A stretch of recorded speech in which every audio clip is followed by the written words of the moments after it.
Malappuram മങ്കടയിൽ school കെട്ടിടം തകർന്നു വീണു. മങ്കട ഗവൺമെന്റ് VHSലാണ് സംഭവം. പുതിയ കെട്ടിടത്തിന്റെ നിർമ്മാണത്തിനായി അശാസ്ത്രീയമായി മണ്ണെടുത്തതാണ് തൊട്ടടുത്തുള്ള പഴയ കെട്ടിടം തകരാനുള്ള കാരണം.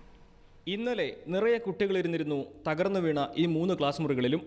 സ്കൂളിലെ അരനൂറ്റാണ്ടിലധികം പഴക്കമുള്ള ഈ കെട്ടിടത്തിന് തൊട്ടടുത്താണ് പുതിയ കെട്ടിടത്തിന്റെ നിർമ്മാണം. ഇതിനായി പഴയ കെട്ടിടത്തിന് തൊട്ടടുത്തുനിന്നും ആഴത്തിൽ മണ്ണെടുത്തു.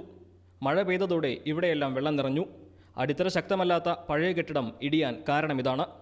അവധി ദിവസമായതിനാൽ വൻ ദുരന്തം ഒഴിഞ്ഞു എന്ന് കരുതുന്ന നാട്ടുകാർ പക്ഷേ ആശങ്കയിലാണ്. മണ്ണെടുക്കുമ്പോൾ അടുത്തുള്ള ബിൽഡിങ്ങിന് എങ്ങനെയുണ്ട് ബലക്ഷയം, തറ സുഖമാണോ, അല്ലെങ്കിൽ പഴയ ബിൽഡിംഗ് അല്ലേ, ആരും നോക്കാതെ ഒരു വീടിൻ്റെ പണി എടുക്കില്ല. ഇത് എന്തുകൊണ്ടാണ് ഈ എഞ്ചിനീയർ ഇത് ഇങ്ങനെ അനുമതി കൊടുത്തെന്നുള്ളത് ഞങ്ങൾക്ക് വ്യക്തമായിട്ട് തീരുമാനം തരാം. ഞങ്ങളിവിടെ ഒരു പരിപാടിയും ഞങ്ങൾ നാട്ടിൽ മഴക്കാലത്തിന് മുമ്പേ തീർക്കേണ്ടിയിരുന്ന പുതിയ കെട്ടിടത്തിന്റെ നിർമ്മാണ ജോലികൾ തുടങ്ങിയത് തന്നെ 2 ആഴ്ച മുമ്പാണ്. മാസങ്ങൾക്ക് മുമ്പ് ഉദ്ഘാടനം ചെയ്ത മറ്റൊരു കെട്ടിടത്തിന്റെ നിലം പൊട്ടിപ്പൊളിഞ്ഞിരിക്കുന്നു. സ്കൂളിലെ നിർമ്മാണ പ്രവർത്തനങ്ങൾക്കെതിരെ ആക്ഷേപങ്ങളേറെ. ഇതിൽ ഈ ഉദ്യോഗസ്ഥന്മാരുടെ ഭാഗത്ത് വീഴ്ചയുണ്ടായിട്ടുണ്ട്, അതേമാതിരി പണിയെടുക്കുന്ന ആളുകളുടെ ഭാഗത്ത് വീഴ്ചയുണ്ടായിട്ടുണ്ട്. അതേപോലെ തന്നെ ഇതിന് ഒത്താശ ചെയ്യുന്ന ആളുകളുണ്ട്. ഈ സ്കൂളിൽ പ്രത്യേകിച്ച് ഇവിടെ മങ്കട മണ്ഡലത്തിൽ പ്രധാനപ്പെട്ട സ്കൂൾ നിലയ്ക്ക് പല രീതിയിലുള്ള ഫണ്ടുകളും വരും.